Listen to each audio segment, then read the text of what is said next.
Hello दोस्तों, हम हैं इजी सिलाई क्योंकि हम सिखाते हैं फ्री में सिलाई। चलिए बताते हैं आज 4 टक्स के ब्लाउज़ की कटिंग किस तरह से करते हैं, वो भी किसी नाप के थ्रू। तो हमें चाहिए अपने कस्टमर का पुराना वाला ब्लाउज़ जिसका नाप लेके हम बनाएंगे 4 टक्स के ब्लाउज़ का नाप। तो चलिए 4 टक्स का ब्लाउज़ का नाप किस तरह से लेना है। आपके पास जो ब्लाउज़ होता है उसको हम कंधे से इंची टेप को लगाते हुए इस तरह से बैक साइड का पहले तो लंबाई लगाएंगे। तो यहाँ पे देखिए लंबाई है हमारा लगभग 13 इंच का। तो हम जब किसी भी ब्लाउज़ को बनाते हैं तो लंबाई में 1 इंच का मार्जिन देते हैं, चाहे वो ब्लाउज़ कितना भी लंबा क्यों ना हो। तो 13 इंच का ब्लाउज़ है तो बनाएंगे यहाँ पे 14 इंच। ठीक है, पेपर को अच्छे से बिछाते हैं। मैं आपको दिखा रही हूँ कि मैं 14 इंच लगा रही हूँ क्योंकि मेरा ब्लाउज़ है 13 इंच और मैं यहाँ पे 1 इंच प्लस करके लगाऊंगी। इसी तरह आपको भी लगाना है। अगर आपका ब्लाउज़ की लंबाई 12 इंच है तो आप 13 इंच पे लगाइए, 14 इंच है तो 15 इंच लगाइए। इसी तरह से आपको 1 इंच हमेशा मार्जिन रख के ही अपने ब्लाउज़ की लंबाई को लगाना होता है। तो इस तरह से मैं इसकी लंबाई लगा लेती हूँ। इसके बाद मैं आगे बताती हूँ आपको क्या करना है। तो पहले तो मैं इसको सीधा कर लूँगी और आप लोगों को भी इसी तरह से सीधा कर लेना है। तो हम बेसिक टू एडवांस कोर्स सीखने वाले हैं हमारे यूट्यूब चैनल के मीडियम से, जो कि हम सिखाते हैं बिल्कुल फ्री में। सबसे पहले हम ये सब बेसिक लेवल में सिखा रहे हैं ताकि आगे चल के आपको हम एडवांस भी सिखाएं। आप हमारे चैप्टर 1 से देख सकते हैं जितने भी हमने अपने चैप्टर्स दिए हुए हैं। तो चलिए दिखाते हैं। इसका मैं गले की तरफ से ओपन कर लूँगी। तो ये हमने उल्टा करके रख लिया है। तो जहाँ पे हमारी हुक पट्टी होती है या पट्टी हमारी अंदर की तरफ फोल्ड होती है उसी तरफ का हम गला रखते हैं। तो हम इस तरह से अपने गले को रख लेंगे। पहले तो हमें कंधे की तरफ में आधा इंच डाउन निकालना है। तो ये देखिए यहाँ से मैं आधा इंच का डाउन निकालूंगी। तो ये यहाँ पे मेरा गले का मार्जिन है, ये मेरा आधा इंच डाउन है और ये मेरा सिलाई वाला निशान होगा। तो यहाँ से मैं अपना गला निकालूंगी। तो इस तरह से मैंने बराबर से गले को फैला दिया है। फैलाने के बाद में मैं यहाँ से इसको रफली स्केच कर दूँगी। तो स्टार्टिंग पॉइंट और एंड पॉइंट को करने के बाद में जहाँ पर मेरा कंधा है वहाँ से भी मैं मार्जिन वाले निशान से इसको निशान लगा लूँगी। तो ये हमारा प्रॉपर कंधा निकल आएगा। जैसा हमारा ब्लाउज़ रेडी हुआ है या जैसा हमारा ये ब्लाउज़ है बिल्कुल सेम वैसा ही हमारा रेडी होगा। जी हाँ, तो अभी तक हमने इसका गला और कंधे की चौड़ाई निकाल लिया है। तो ब्लाउज़ में क्या होता है, अलग अलग गला होने की वजह से हमें कंधे की चौड़ाई और गले की चौड़ाई निकालना थोड़ा सा मुश्किल हो जाता है। तो इसी तरीके से आप अगर गले की चौड़ाई और कंधे की चौड़ाई निकालोगे तो आराम से आ जाएगा। तो अब हम लेने वाले हैं अपने चेस्ट का निशान। तो चेस्ट यहाँ पर है 17 इंच का। तो 17 इंच का ये टोटल चेस्ट है। तो इसी चेस्ट के नाप से हम यहाँ पे चेस्ट का निशान लगाने वाले हैं अपने पेपर पे। तो 17 इंच हमारा चेस्ट होने के बाद हम इसको एक बार इंची टेप को फोल्ड कर लेंगे। तो ये हमारा आधा हिस्सा निकल गया है 8.5 इंच का। तो 8.5 इंच का हमारा चेस्ट का निशान है। तो मैंने एक रफली यहाँ पे 8.5 इंच का निशान लगाया है और इसी निशान को मैं नीचे तक इसको सीधा कर लूँगी। तो ये हमारा है फिटिंग का निशान। तो इस फिटिंग वाले निशान को हम नीचे से ऊपर तक पूरा बॉक्स बना लेंगे। ये आपको बॉक्स बनाना बहुत ज़रूरी है। उसके बाद हम 1.5 इंच का मार्जिन लेंगे। जो हम एक्स्ट्रा कपड़ा लेते हैं ना, तो ये वही है। आप यहाँ पे 2 इंच भी ले सकते हो, मगर कोशिश ये करिए कि अगर आप ब्लाउज़ में 2 इंच का मार्जिन लेते हो तो आपको स्लीव में भी 2 इंच का मार्जिन देना होगा। तो ये मार्जिन के निशान को भी हम इसी तरह से सीधा कर लेंगे। तो हमें ये मालूम होगा कि हमारा फिटिंग का निशान कहाँ पर है और हमारा मार्जिन का निशान कहाँ पे है। तो ये हमारा फिटिंग का निशान है और ये हमारा मार्जिन का निशान है। तो यहाँ पे मैं लिख दे रही हूँ कि सेंटर वाला हमारा मार्जिन है।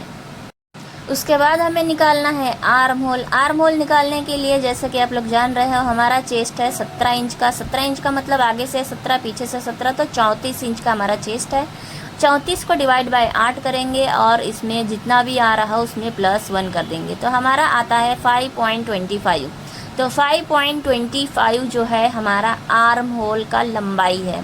आर्म होल की लंबाई अलग होती है, आर्म होल की गोलाई अलग होती है। आर्म होल की लंबाई हम इस तरह से निकालेंगे 5.25। इसको हम सीधा कर लेंगे और इसको यहाँ से बराबर से मिला लेंगे। मैंने इसको रफली मिलाया है, आप स्केच पेन आप किसी स्केल से मिला सकते हो। जी हाँ, तो इसके बाद में अब हम निकालने वाले हैं आर्म होल की गोलाई। आर्म होल की गोलाई के लिए आप इस तरह से ब्लाउज़ को देखिए, ये मैंने सीधा करके रखा हुआ है और इसके ऊपर से मैं इंची टेप को इस तरह से, मैंने उल्टा रख दिया। तो इस तरह से मैं इसको रखूँगी और इसकी गोलाई नापूँगी। तो ये मेरा लमसम 7 पॉइंट कुछ पॉइंट है। तो मैं यहाँ से क्या करूँगी, पहले तो ऐसे गोलाई में इसको चेक किया जाता है। तो सिंपल तरीका ये है कि कंधे से छोड़ते हुए थोड़ा सा आपको इंची टेप को ऐसे गोलाई में पकड़ना होता है, जैसे हम आर्म होल नापते हैं। तो हमारा 7 इंच ये बराबर से आ रहा है। तो हमारा ये गोलाई भी परफेक्ट इसी नाप से आता है। अगर ऊपर नीचे आ रहा हो तो आप इसको छोटा बड़ा कर सकते हो। तो आर्म होल का हम हाफ़ करेंगे। 5.25 को मैंने हाफ़ कर दिया है। उसके बाद मैं इस पॉइंट से आधा इंच नीचे आऊँगी। आधा इंच नीचे आने के बाद में मैं यहाँ पे इंची टेप से 2 सूत अंदर की तरफ, 2 सूत बाहर की तरफ, ऐसे 2 निशान बना लिया है मैंने। तो इन्हीं 2 निशानों के ऊपर हम गोलाई देंगे। तो सबसे पहले जितना हमारा आर्म होल का आधा हिस्सा है उतना ही निशान मैं यहाँ से भी दूंगी, और यहीं से हमें अपनी गोलाई शुरू करनी होती है। तो इस पॉइंट का आपको ध्यान रखना है कि आर्म होल का आपको आधा करके दूसरे साइड में लेना है और आपको यहीं से गोलाई उठाना है। जब हैवी चेस्ट का साइज़ होता है तो हम कंफ्यूज हो जाते हैं कि हम कहाँ से इसकी गोलाई उठा सकते हैं। तो सबसे पहले मैंने नीचे की दोनों गोलाई बना ली है और ऊपर की तरफ से मैं इसको ज्वाइन कर दूँगी। तो आगे वाला हमें अंदर की तरफ से और बाहर वाला हमें बाहर की तरफ से इस तरह से कंधे की तरफ मिलाना है। तो अब हम लोग बनाने वाले हैं इसका आगे का गला। तो मैंने पहले ही यहाँ पे निशान लगा लिया है। आप बिल्कुल टेंशन ना ले, जिस तरह से मैं बना रही हूँ आप उसी तरह से बनाएं, आपका ब्लाउज़ बिल्कुल परफेक्ट आएगा। मैं सोचती हूँ कि बेसिक ईजी तरीके से मैं आपको किस तरह से बताऊँ ताकि आप लोग कन्फ्यूज ना हो और अच्छे से कस्टमर का या अपना ब्लाउज़ बना सको। तो मैंने एक बार इसको रीचेक करने के लिए ऐसे ही इसको रख के चेक कर ली हूँ। तो ये कम से कम हमारा 5.5 इंच का गला आता है और मैं यहाँ पे रख के चेक करूँगी तो 5.5 इंच हमारा ये देखिए यहाँ पे आ रहा है। तो 5.5 इंच का गला हमें रेडी बनाना है। तो उसके लिए हम क्या करेंगे, इसको 6 इंच का आगे का गला बनाना होता है। तो हम यहाँ पे नीचे जो है अपना आधा इंच और बढ़ाएंगे। तो चलिए मैं बताती हूँ। देखिए यहाँ से हमने कंधा डाउन किया है और यहाँ पे मैं जब निशान रख के लगाऊंगी तो ये मेरा 5.5 के लिए हम 6 इंच का निशान लगाते हैं। तो मैं यहाँ पे देखिए 6 इंच हमारा टोटल आ रहा, क्योंकि हम कटिंग यहाँ से करने वाले हैं ना कि नीचे से। नीचे से हमारा सिलाई मार्जिन है। तो देखिए इस तरह से मैं आगे के गले की गोलाई बनाऊँगी इस तरह से। ये देखिए, तो आपके पास अगर फ्रेंच कर्व हो तो आप उससे भी हेल्प ले सकते हो। तो हेल्प लेकर आप इस तरह से इसको आगे का गला बना सकते हो। इसके बाद हम निकालने वाले हैं अपना टक्स पॉइंट। टक्स पॉइंट का सबसे पहला रूल होता है 34, मतलब चेस्ट को डिवाइड बाय 10 करते हैं। चेस्ट डिवाइडेड बाय 10, तो हमारा जो भी आंसर आता है वो हम इस तरफ लगाएंगे जहाँ हमारे बटन पट्टी होती है। तो ये वाला टक्स पॉइंट हम सबसे पहले लगाएंगे 3.4। तो 3.4 पे मैं निशान लगाऊंगी, मतलब हमारे मेन टक्स पॉइंट की जो दूरी है ये वाली, तो ये वाली दूरी यहाँ पे है। तो ये मेन टक्स पॉइंट जो है, जिसको हम एक तरह से निपल पॉइंट भी बोलते हैं, उसको लगाने के लिए हमें क्या करना है, कंधे के ऊपर हमें इंची टेप को ऐसे रख देना है बराबर से बिल्कुल। और उसके बाद में हम क्या करेंगे, ये जो हमारा नीचे वाला टक्स पॉइंट होता है उसकी लेंथ देखेंगे। इसकी लंबाई देखिए हमारी 10 इंच की है। तो 10 इंच की अगर हमारी लंबाई है तो हम इसमें आधा इंच बढ़ाएंगे, 10.5 इंच पे लगाएंगे। तो 10.5 इंच पे क्यों लगाएंगे, क्योंकि जब हम कंधे को जोड़ेंगे तो हमारा आधा इंच सिलाई में चला जाएगा। इसीलिए मैंने यहाँ पे आधा इंच प्लस करके ही टक्स पॉइंट का जो निशान लगाया है। तो इसी पॉइंट को मैं सीधे नीचे की तरफ ले आऊँगी। इससे कोई मतलब नहीं कि आपका ब्लाउज़ कितना लंबा है कितना छोटा है, तो इसी के हिसाब से हम निशान लगाते हैं। तो चलिए दिखाते हैं। अब हमको 1 इंच ऊपर की तरफ आना है। इस पॉइंट से हम 1 इंच ऊपर आएंगे, फिर हम अपने इंची टेप को रखेंगे 2 इंच इस पॉइंट से इधर की तरफ, 2 इंच दूसरी तरफ। लगाने के बाद में हम क्या करेंगे, यहाँ पे ये हम नीचे वाले पॉइंट से 2.5 इंच लगाएंगे, क्योंकि इनका चेस्ट का जो गोलाई है वो ज़्यादा नहीं है। हम ज़्यादा जब चेस्ट होता है तब 3 इंच तक का लगाते हैं गैपिंग, और बाकी सारा हम इस तरह से निशान लगा देंगे। तो इस पॉइंट से हम चाहिए तो इस तरह से सीधा भी लगा सकते हैं, नीचे से 2.5 इंच लगा कर भी लगा सकते हैं। ये दोनों तरीके होते हैं अलग अलग। तो अभी तो हम सीधा वाला सीख रहे हैं क्योंकि हम बेसिक में हैं। तो हमने टक्स पॉइंट इस तरह से लगा लिए हैं। टक्स पॉइंट पूरी हमारी कंप्लीट हो चुकी है। तो इसको हम अब कटिंग करके देखेंगे, इसकी कटिंग हमें किस तरह से करनी होती है। तो चलिए इसका कटिंग बताते हैं। तो हमें मार्जिन वाला जो निशान है वहाँ से कटिंग करना चालू करना है। साइड से काटते हुए हम ऊपर की तरफ आएंगे। अब आर्म होल की तरफ हम इसको निकाल लेते हैं। पहले तो हम पीछे वाला आर्म होल निकालते हैं। पीछे वाला आर्म होल हमें इस तरह से निकालते चले जाना है और इसके बाद से हमारा जो कंधा डाउन है, कंधा डाउन भी निकाल लेंगे। कंधा डाउन निकालने के बाद में आप देखिए, तो मैं इस दोनों पोर्शन को अलग अलग कर लूँगी, क्योंकि अगर आगे का गला काट दूँगी तो पीछे का भी हमारा उतना ही हो जाएगा। तो इस तरह से मैं फ्रंट पार्ट और बैक पार्ट को अलग करने वाली हूँ। तो अलग करने के बाद में हम देखेंगे यहाँ पे हमारे पास दो पार्ट हैं, एक है फ्रंट और एक है बैक। तो ये मेरा पार्ट बैक वाला है, तो मैं इसको साइड में कर दूँगी। उसके बाद मैं आगे वाला आर्म होल काट लूँगी, जो कि मैं इस तरह से काट रही हूँ, आप लोग देख ही पा रहे हो। तो फ्रंट वाला आर्म होल हमारा इस तरह से निकलेगा और जैसे जैसे हम एडवांस सीखते चले जाएंगे मैं इसमें डिफ़िकल्टी करती जाऊँगी। ध्यान रखिए, क्लासेस को पूरी देखिए ताकि आपको एडवांस क्लास देखने के बाद में सारी चीज़ें समझ में आए कि हमने इसमें क्या क्या चीज़ें कम या ज़्यादा की हैं। अगर आप मेरी वीडियो शुरू से देखोगे तो आपको बहुत सारा नॉलेज मिलेगा, बीच में से देखोगे तो ज़्यादा कुछ समझ में नहीं आएगा। तो देखिए, ये जब हमारा टक्स पॉइंट लगता है तो हमारा 1 इंच यहाँ से कम हो जाता है, तो हमारा फ्रंट पैनल जो है बैक पैनल से छोटा हो जाता है। तो हम जब कपड़े पे बनाएंगे तो साइड में 1 इंच यहाँ पे बढ़ा लेंगे और जब हम ये वाला पॉइंट ऐसे लगाते हैं तो यहाँ पर भी हमारा आधा इंच जो है कम हो जाता है। तो इसके वजह से हमारा आर्म होल का भी प्रॉब्लम आता है, तो हम यहाँ पर भी आधा इंच मार्जिन लगा लेंगे एक्स्ट्रा। तो ऐसे करने से हमारा फ्रंट और बैक बराबर से आ जाता है। उसके बाद हमारा ये वाला जब डॉट लगता है तो क्या होता है, हमारा आगे का पैनल जो है इस तरह से हो जाएगा और हमारा पीछे का पैनल इधर से छोटा बड़ा हो जाता है। जब हम बाजू लगाते हैं तो हमारी बाजू भी छोटी बड़ी होती है। तो हमें क्या करना है, यहाँ पे 3 सूत तक हम कम से कम यहाँ पे गोलाई ले लेंगे, इसको अच्छे से गोल करेंगे और इसको एक्स्ट्रा जो कपड़ा है हमको इसको काट देना है। इसको हम पेपर पे भी कर सकते हैं, कपड़े पे भी कर सकते हैं। इसकी कटिंग करने से क्या होगा, जब हम आगे वाला डॉट लगाएंगे तो हमारा फ्रंट और बैक एक जैसा हो जाएगा। तो चलिए इसके बाद मैं बताती हूँ इसका गला पीछे वाला कैसे निकालते हैं। तो सिंपल तरीका है, पीछे वाला गला निकालने के लिए आपको ब्लाउज़ को पहले तो अच्छे से बिछा लेना है। अच्छे से बिछाने के बाद में आपको अपना इंची टेप उठाना है। इंची टेप उठाने के बाद आप शोल्डर से इस तरह से रखोगे। ध्यान ये रखिए कि जहाँ पे आपकी सिलाई हो आपको इंची टेप को बिल्कुल बराबर से वहीं रखना है। और आप इसकी लेंथ देखिए कितनी बड़ी है। तो ये पीछे का मेरा गला है 8 इंच का, 8 या 8.5 इंच का। तो 8.5 इंच का ब्लाउज़ में पीछे का गला है। तो पीछे का गला बनाने के लिए हमें क्या करना होता है, इसमें आधा इंच मार्जिन हम देते हैं सब किसी में, चाहे वो फ्रंट गला हो बैक गला हो, जो भी हम बनाते हैं जितना भी हमारा गला होता है उसमें हम आधा इंच मार्जिन देते हैं, क्योंकि हम कंधा सिलते हैं। तो सबसे पहले मैंने निशान नीचे वाला लगा लिया लंबाई का। अब मैं शोल्डर टू शोल्डर मैच करूँगी और मैं यहाँ पे एक निशान लगा दूँगी। तो इस निशान को लगाने के बाद में इसको मैं बराबर से पहले सीधा कर लूँगी। तो हम नहीं चाहते कि हमारा पीछे का गला बिल्कुल चपटा ऐसा है, बिल्कुल हमें राउंड शेप चाहिए। तो मैं आधा इंच नीचे से भी इसको बढ़ा लूँगी। तो यहाँ पे मैंने आधा इंच बढ़ा लिया है और कंधे से बराबर से रखते हुए बस मैं यहाँ पे तिरछा निशान लगा लूँगी। तो मुझे क्या करना है, यहाँ पे नहीं छेड़ना है, बस यहाँ से मुझे आधा इंच बढ़ा लेना है। आधा इंच बढ़ाने के बाद में मैं यहाँ से अच्छी से गोलाई दे दूँगी।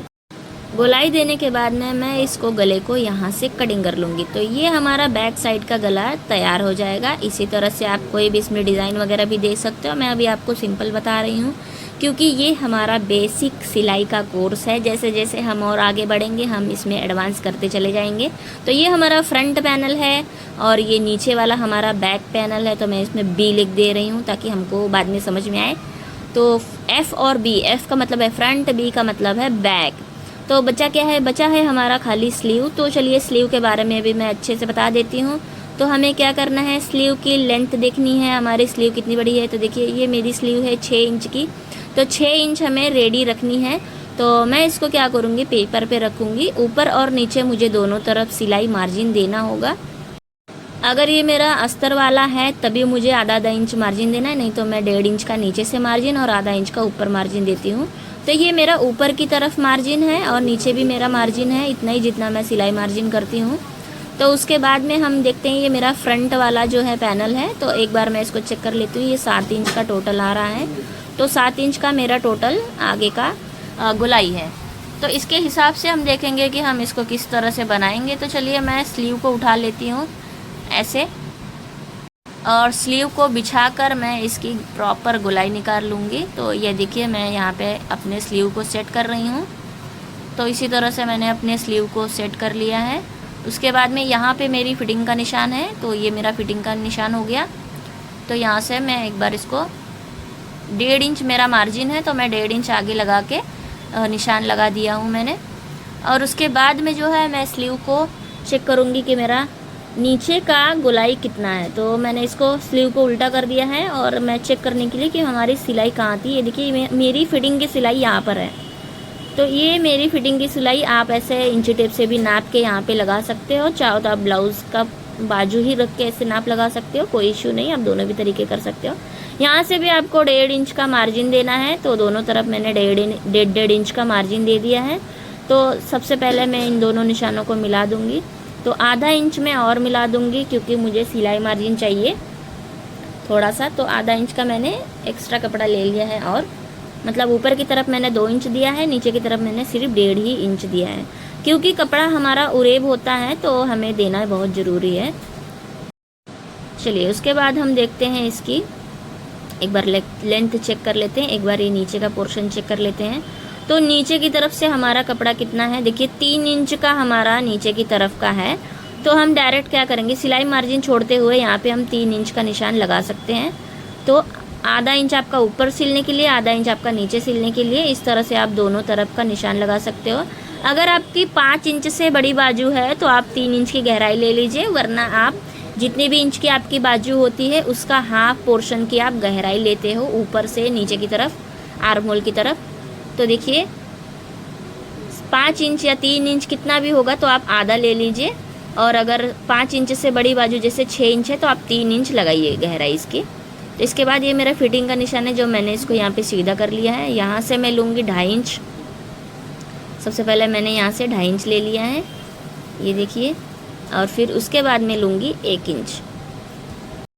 अब हमें क्या करना है, इन दोनों निशानों को यहाँ पे मिलाना होता है। यहाँ पे मिलाने का सबसे आसान तरीका किस तरह से है, तो सबसे पहले हम इसको दोनों को किस तरह से मिलाते हैं। मैंने थोड़ा सा पोर्शन यहाँ ऊपर की तरफ कर दिया और ये वाला पोर्शन मैंने नीचे की तरफ झुका दिया है। तो मेन आपका कर्व कैसे ख़राब होता है, ये ऊपर और नीचे से ही ख़राब होता है। तो पहले दोनों तरफ थोड़ा थोड़ा कर्व कर लीजिए और इस तरह से मिला लीजिए। इसको भी मैं ऐसे कर्व नीचे की तरफ करूँगी और इसको नीचे की तरफ भी मैं हल्का सा ऐसे कर्व दे दूँगी, और इन दोनों के बीच का जो पॉइंट है वो आधा इंच तक होना चाहिए। तो आधा इंच का गैप से मैंने निशान लगा लिया है, और फिर मैं इसको यहाँ से भी निशान लगा दूँगी। तो देखिए हमारा स्लीव का जो कर्व है वो पूरी तरह से बन चुका है, और ये हमारा फिटिंग का निशान है, तो इसको भी मैं बना दे रही हूँ। तो देखिए सेम आपको इसी तरह से बनाना है और इसकी कटिंग कर लेनी है। तो सबसे पहले हम बाहर की तरफ का गोलाई काट लेते हैं। तो आराम से हम बाहर की तरफ की गोलाई काटते हैं। गोलाई काटने के बाद में हम इसको पूरी तरह से कटिंग कर लेंगे, और ये साइड वाला जो हमारा मार्जिन वाला निशान है इसको भी कटिंग कर लेंगे। तो इसको हटा देते, इसका कोई काम नहीं है। तो बाजू को हम खोल लेंगे और ये हमारा बचा हुआ हिस्सा हम कटिंग कर लेंगे। अगर आप बिना अस्तर वाला बना रहे हो तो पहले ही काट लीजिए। अगर आप अस्तर वाला बना रहे हो तो इसको दोनों बाजू सिलने के बाद ही छोटा बड़ा कटिंग करना है, क्योंकि क्या होता है कभी कभी हम बाजू दोनों एक ही तरफ की बना देते हैं। तो ये गलती ना करने के लिए हम ये कटिंग बाद में करते हैं, स्लीव सिलने के बाद में, जॉइंट करने से पहले ये कटिंग करते हैं। तो हमारा फ्रंट बैक और स्लीव सब बन के रेडी हो गया है। तो इसमें जब हम अटैच करेंगे तो बिल्कुल बराबर से आ जाएगा। तो फ्रंट बैक और हमारा स्लीव तैयार हो चुका है। तो इसको जब हम कटिंग करेंगे कपड़े पे, उसकी नेक्स्ट मैं वीडियो बनाऊंगी। जब तक के लिए बाय। वीडियो को लाइक एंड सब्सक्राइब करना ना भूले। आप सबका बहुत बहुत थैंक यू।